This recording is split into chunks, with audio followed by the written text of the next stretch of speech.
یو عمل ځان سره والے مفتی شفیع رحمه الله معرف القرآن کې لیکلي دي حضرت خالد هو یو صحابي دی هغه یو ځل کور کې ملاستو او خوب ته وتښتېده خوب نه راتله سوچونه فکرونه ولا پرېوته نو نبی علیه السلام ته ویل د الله پیغمبر دغسې ماسخوتن سملم او بس ټینشن او څه خفګان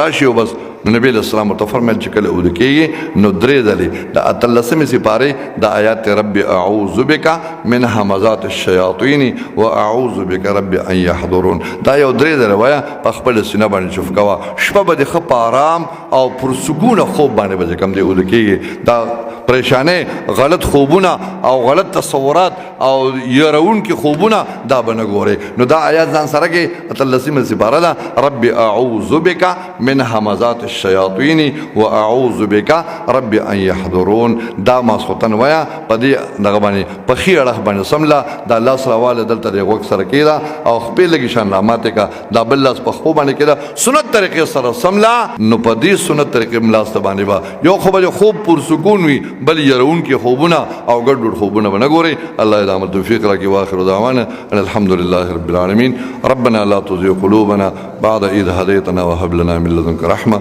إنك أنت الوهاب أنت ولينا في الدنيا والآخرة توفنا مسلمين والحقنا بالصالحين يا الله تمام مردگان د اهل اسلام چې څومره وفات شوي دي د دې محلې د نور تمام مسلمانانو څومره بیمار او مردگان وفات شوي مغفرت نصیب کړي څومره بیماران دي کورونو کې دي هسپتالونو کې دي شفا کامله عاجله ورکړي څومره قرضداري پردو قرضونه اخلاص کړي یا الله څومره مشکلات دي څومره ضرورتونه دي د خپل غیبي خزانو پوره کړي د ټولو مسلمانانو په حال باندې رحم وکړي د مسلمانانو خپل کې اتفاق او اتحاد مینه محبت نصیب کړي یا الہ العالمین اسلام له غلبت طریقې ورکړي کفر کافرانو له هدایت نصیب کړي کې هدایت به نصیب بکنی د خپل قهر په سپېړه باندې ولګي مسلمانان او خاص طور زما عزتمندو د کشمیر او د غرنګي د فلسطین الله تور سره مدد وکړي کافران دا وی د لاس غرق او تباہ او نیس او برباد کړي چې کوم ظلمونه کوي په مسلمانانو خدای مسلمانانو دغه ظلمونه آزاد کړي وصلی الله تعالی علی خیر